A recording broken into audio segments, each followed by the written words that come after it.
హల్లెలూయా. Good morning, happy new year. దేవుని మహాకృప వలన 2025 సంవత్సరము దాటి 2026 సంవత్సరంలో ప్రవేశించాం. మరో దయా కిరీటముగా ప్రభు మనకి మరొక నూతన సంవత్సరమును అనుగ్రహించి ఉన్నాడు. 365 రోజులు తన ఆశీర్వాదాలతో, తన దీవెనలతో, తన ప్రణాళికలతో, తన ఆలోచనలతో ఫుల్లీ ప్యాక్డ్ గిఫ్ట్గా మనకిచ్చాడండి.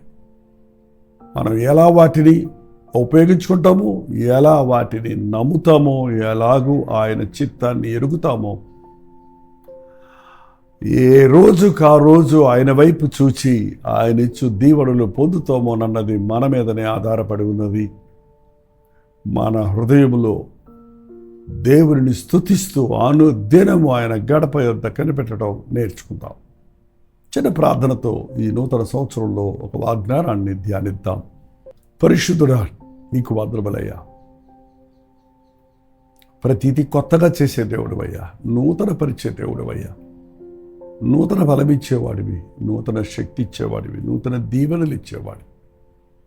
నూతన పాటలు మా నోట వచ్చి నిన్ను స్తుతించాలని ఆశించిన వాడివి.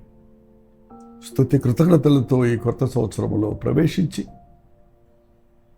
నిన్ను స్తుతిస్తూ జీవితాంతం వరకు నీ సాక్షులుగా జీవించుటకు మాకందరికీ నీ సహాయం చేయమని క్రీస్తు నామములో అడుగుచున్నాను తండ్రి, ఆమేన్.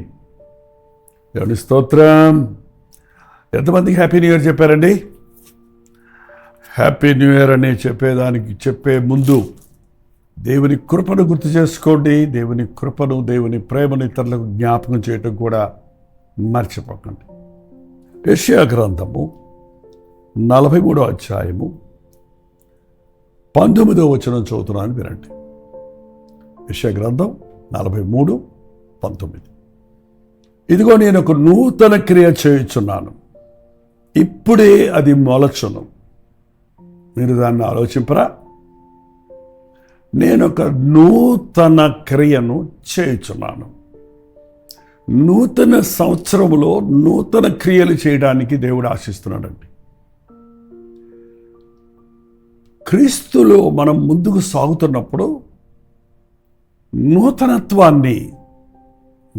అంటే కొత్తది అంటే మనందరికి ఇష్టం కదండి. పాతది పాతక రోత కొత్తక వింత అన్నట్టు ప్రతిదీ మనం పాత వాటిని, పాత ఆచారాలు, పాత పద్ధతులు, అదే స్థితి, అదే స్థాయిలో ఉండటానికి ఎవడైనా ఇష్టపడతాడా? కొత్తది కావాలి, క్రొత్తదనం కావాలి. క్రొత్తది ఎప్పుడు కూడా గొప్పది.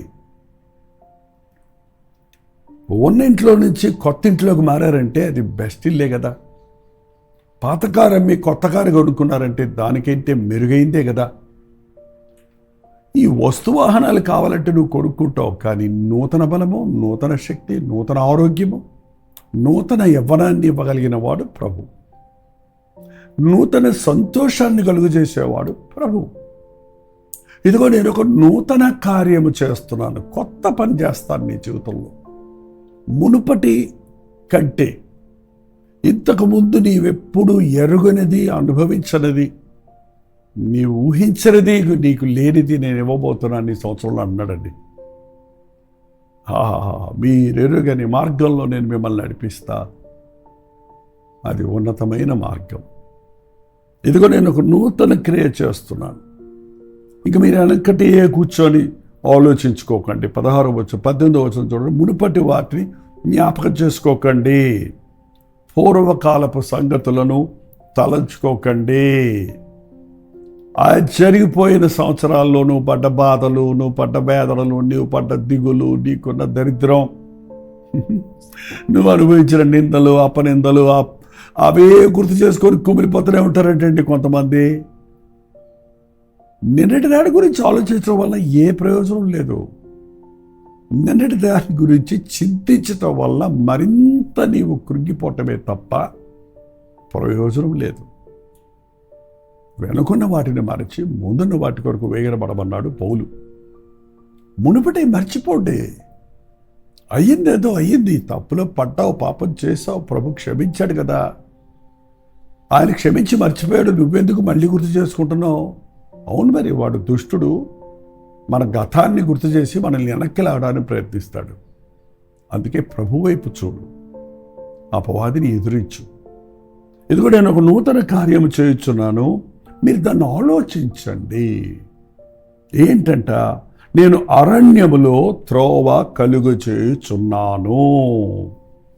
అరణ్యములో త్రోవ కలుగు చేయుచున్నాను. అరణ్యం చూసారా? మీరు ఎప్పుడన్నా వెళ్ళారా? ఇళ్లలో నుంచే బయటికి కదలట్లేదు మనుషులు. ఊరొదిలి ఊరికి వెళ్ళలేని వారు కూడా చాలామంది ఉన్నారు ఈ రోజుల్లో కూడా. అరణ్యం ఎలా ఉంటుంది అనుకున్నారండి? భయంకరమైనగా క్రూర జంతువులతో ఉంటుంది. దారి తెన్ను కనబడదు, రోడ్లు ఉండవు, వీధి దీపాలు ఉండవు, రహదారులు ఉండవు, భయాందోళనతో కూడిందిగా ఉంటుంది. ఎటు తోచని పరిస్థితులు, ఎటు పోవాలో తెలియని దారి తెన్నులు లేని సైన్ బోర్డ్స్ ఉండవు అక్కడ. వంకర టెంకరగా పెరిగిన చెట్లు, చేపలు, ముళ్ళ తొప్పలు, గచ్చ పొదలు, గందరగోళంగా ఉంటుంది. నాకు తెలుసండి, నేను నీలగిరి కొండల్లో, ఫుట్ హిల్స్ ఆఫ్ ద నీలగిరీస్లో, ఫారెస్ట్లో ఉన్న ట్రైబ్స్ దగ్గర సేవ చేశాను. ఒక 40 హ్యామ్లెట్స్ని 2 years వాళ్ళ మధ్యని నివసించి రీచ్ చేయడానికి దేవుడు గొప్ప అవకాశం ఇచ్చాడు. ఆ హ్యామ్లెట్, ఆ చిన్న పల్లెను, ఆ చిన్న ఊరు చేరాలంటే 7-8 కిలోమీటర్లు నడవాలి. కొన్ని చోట్ల కాలిబాట ఉంటుంది, ఆ ట్రైబల్స్ నడిచింది, కొన్ని చోట్ల అది కూడా ఉండవు. అరణ్యంలో దారి తెప్పేమంటే ఎక్కడున్నామో తెలియదు, ఎటు పోవాలో తెలియదు. ఈరోజు అనేక మంది జీవితాలు అలాగే ఉన్నాయండి. ఏదో అరణ్యంలో చిక్కుకుపోయారు. అప్పుల అరణ్యం, జబ్బుల అరణ్యం, కుటుంబ సమస్యలు, గందరగోళాల మధ్యలో ఎటు పోవాలో తెలియక, ఏం చేయాలో తెలియక గాఢాంధకారంలో చిక్కుకొని క్రూర మృగాల యొక్క భయముతో, శత్రు భయముతో, సాతాను భయముతో, అయ్యయ్యో ఎంతమంది ఈ రోజున జీవితాన్ని అయోమయ పరిస్థితులతో చేసుకుంటున్నారు. అలాంటి వారితో ప్రభు చెప్తున్నాడు, నీ జీవితంలో ఏం చేయాలో తెలియట్లేదా? ఎటు పోవాలో తెలియట్లేదా? వెనక్క ముందుక, ఈ పక్క ఆ పక్క, ఏమి తెలియదే? ఏది నా దారి, ఏది నాకు శ్రేష్టమైంది అని ఎరగని నీ స్థితిలో గందరగోళమైపోయి గజిబిజిగా అలుక్కుపోయిన నీ పరిస్థితుల్లో, అయోమయ పరిస్థితుల్లో ప్రభు అంటున్నాడు, నేను త్రోవను నీకు దారి చూపిస్తా, నీకు దారి చూపిస్తా, నువ్వు బయటపడే దారి చూపిస్తా, నీకు రహదారి చూపిస్తా, నీకు నా దారి చూపిస్తా, నిన్ను నా వైపు నడిపించుకుంటా, నేను నిన్ను విశాల మార్గంలో నడిపిస్తాను. ఇరుకు మార్గంలో అంటే అక్కడ ఇరుకు మార్గంలో ప్రవేశించమన్నాడు, విశాల మార్గంలో పోయేవారు అనేకులు అన్నారు. కానీ నీ ఇరుకును విశాలతగా చేస్తానంటున్నాడు. నీ నీ నీ కొదువులన్నీ తీరుస్తానంటున్నాడండి. నీ కన్నీటు, నీ శత్రుభయం నుంచి నేను విడిపించి నిన్ను దేవుని మార్గంలో నడిపిస్తానంటున్నాడు. నేను అరణ్యములో త్రోవను కలుగజేస్తాను, ఎడారిలో నదులు పారజేస్తాను.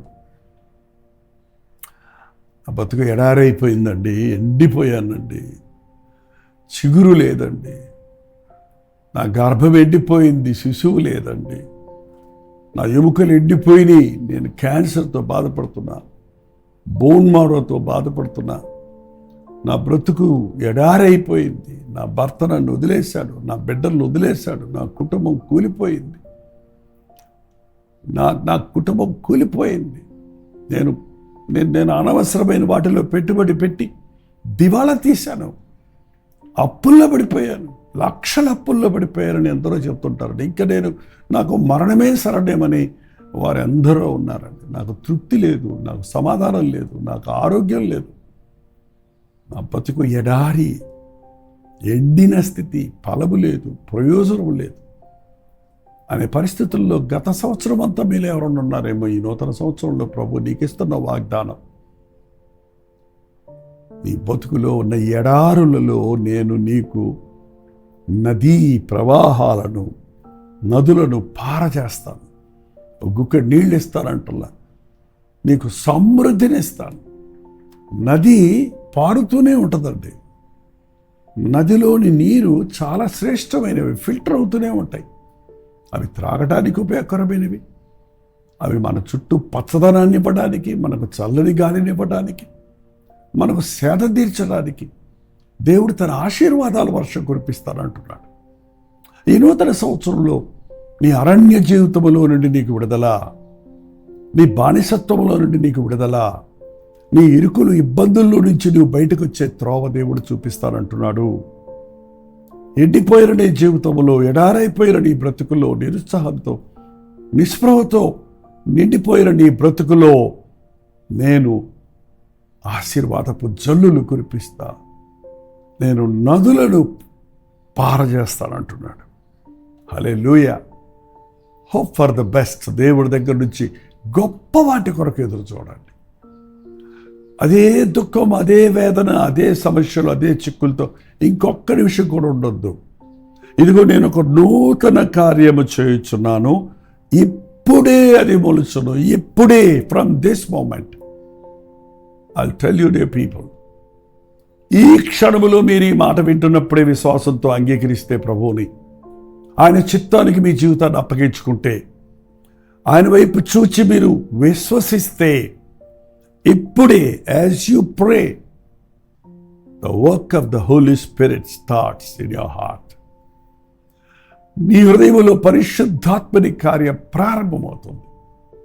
నీ కుటుంబం కట్టబడుతుంది, నీ జీవితం స్థిరపడుతుంది, నీ శాపాలు కొట్టివేయబడతాయి. నిస్సారమైన నిస్పృహతో ఉన్న నీ బ్రతుకులో అద్భుత కార్యం జరిగించడానికి ప్రభు ఆశిస్తూ ఉన్నాడు. ఇదిగో నేను ఒక నూతన, నువ్వు ఎప్పుడు ఇంతకుముందు చూడలేదు ఇటువంటి ఆశీర్వాదం, ఇంతకుముందు నువ్వెప్పుడు ఊహించడం లేదు. ఈ 2026 సంవత్సరం నీ బ్రతుకంతా నీవు దీవించబడాలని, ప్రతిదినము నీవు ఆశీర్వదించబడాలని, అనుదినము తన వాత్సల్యతతో నింపి నీ మీద దృష్టి ఉంచి నీకు ఆలోచన చెప్పి, నువ్వు కుడి ఎడమలకు తొరగకుండా ఇదే దారి, దీనిలో నడువడని నడిపిస్తారని ఈ సంవత్సరం ఇచ్చిన వాగ్దానం నీ మీదనే నాకు కనుదృస్తుంది. ఇదే త్రోవ, దీంట్లో నడు, దేవుని స్వరం విను, ఏ రోజుకు ఆ రోజు ఆయన దారిలో నడు, ఏ కీడు నీకు రాదు. ఆయన చూపించిన మార్గంలో నడువు, నువ్వు గమ్యాన్ని చేరతావు. ఆయన మార్గం ఆశీర్వాదకరమైన మార్గం, సంతోషకరమైన మార్గం, ఉత్సాహంతో కూడిన మార్గం, శ్రేష్టమైన మార్గం, పరిశుద్ధ మార్గం, స్తుతులు కృతజ్ఞతలు చెల్లిస్తూ నిత్యానందముతో నడిచే మార్గం అది.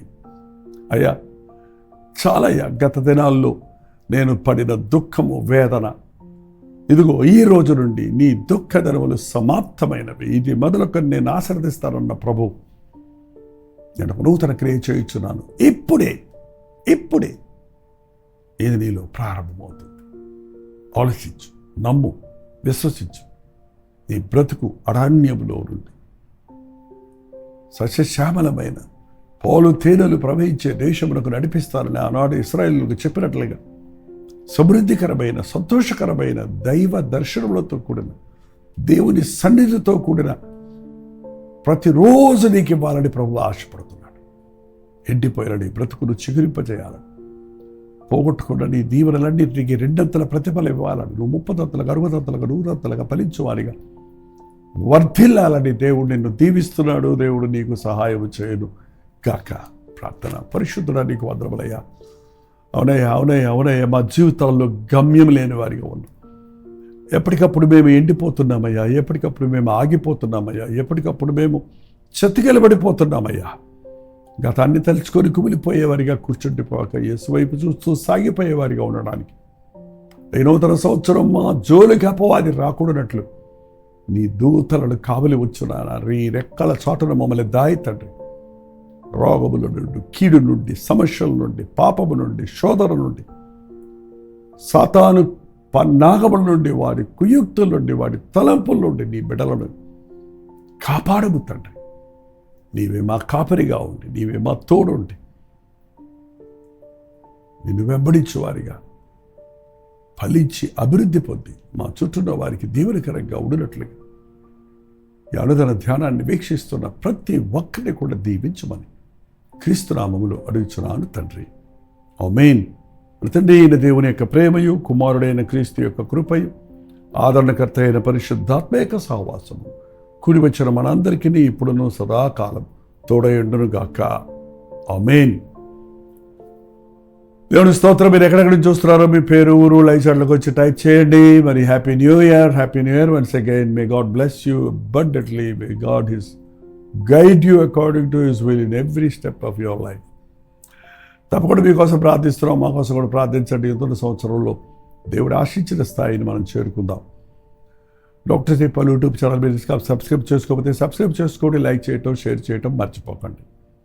మీరు ఇతరులకు కూడా దాన్ని షేర్ చేయండి. అనేకులు అనుదిన ధ్యానం, అలాగే మధ్యాహ్నం హెచ్చరిక, రాత్రి 9 గంటలకి ప్రతిధ్వని, అలాగే తెల్లవారుజాము 12 గంటలకి మన్నా మనకు అనేకులకు రీచ్ అవుతుంది. మీరు కూడా వివిధ భాషల్లో తెలుగు, తమిళ, కన్నడ, మలయాళం, బెంగాలీ, ఒరియా భాషల్లో ప్రసారం అవుతున్న టెలివిజన్ ప్రోగ్రామ్స్, అలాగే సోషల్ మీడియా మినిస్ట్రీ కోసం ప్రార్థించండి. కలువరి ప్రేమధారని మీ ద్విమాస పత్రిక మీరు పొందగోరితే మీ పేరు, చిరునామా ఒక వాట్సాప్ పెట్టండి, తప్పక మీకు పంపిస్తాం. ప్రవచితమైతే ఈరోజు జనవరి 1వ తారీఖు కదండి, నూతన సంవత్సరపు ఆరాధన కల్వరి చర్చ్ చెన్నైలో నుండి మీకు లైవ్ ఇవ్వడానికి ప్రయత్నిస్తాం. మీ చర్చిలకు వెళ్ళి దేవుడిని ఆరాధించండి. ఆ తర్వాత ఈ కార్యక్రమాన్ని కూడా మీరు వీక్షించి దైవాశీర్వాదాలు పొందండి. ప్రవచితమైతే మధ్యాహ్నం 3 గంటలకి హెచ్చరిక, అలాగే సాయంత్రం 9 గంటల కలవరి ప్రతి తరుణం మళ్ళీ కలుసుకుందాం. అంతోడు దేవుడు మహాకృప మీ తోడేడు గాక.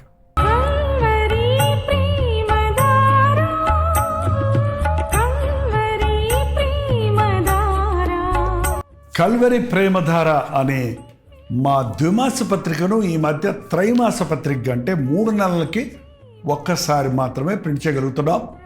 మరి గత 40 సంవత్సరాల పైబడి కొనసాగుతున్న ఈ పత్రికను ఆపు చేయటం ఇష్టం లేక దీన్ని త్రైమాస పత్రికగా మార్చున్నాం. మీరు కల్వరి ప్రేమధార పత్రికను చదువుతున్నారా? ఒక ఉచిత పత్రిక కావాలంటే ఇవ్వాలే మీ పేరు, చిరునామా, అడ్రస్తో పాటు ఇంటి నెంబర్తో పాటు క్లియర్గా పంపించండి. తప్పకుండా ఒక ఉచిత పత్రికను మీకు పంపిస్తాం.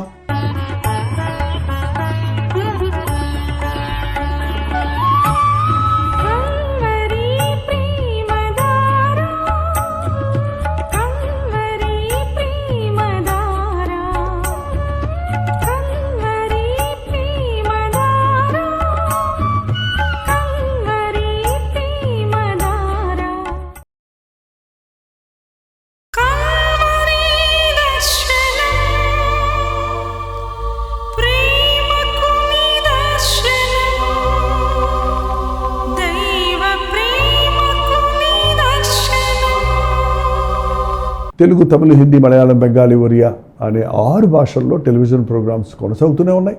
భారభరితమైన పరిచయంలో మీరు సహకరించాలని ఆశిస్తే, ప్రభు మిమ్మల్ని ప్రేరేపిస్తే మీ విరాళాలు, కానుకలు వారికి మీరు పంపించవచ్చు. అవి నేరుగా టీవీ ఛానల్స్కి వెళ్తాయి. అందులో ఏది మేము మా సొంత ఖర్చుల కొరకు ముట్టుకోవటం లేదు, వేరే పరిచయ కొరకు ముట్టుకోవటం లేదు. టెలివిజన్ పరిచయలో ఇంకా సువార్త వినని వారికి అది అందించాలని ఆశతో ఒక 20 సంవత్సరాలుగా కొనసాగుతున్న పరిచయం కొరకు ప్రార్థించండి. మీ సహకారాన్ని అందించండి. ఈ విషయం మీకు ఇంకా వివరాలు కావాలంటే 89393939 అనే నెంబర్కి మార్నింగ్ 10 నుంచి ఈవినింగ్ 10 లోపల మీరు ఫోన్ చేయండి. వివరాలు మీకు తెలియజేస్తాం.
అతిశయకార్యములు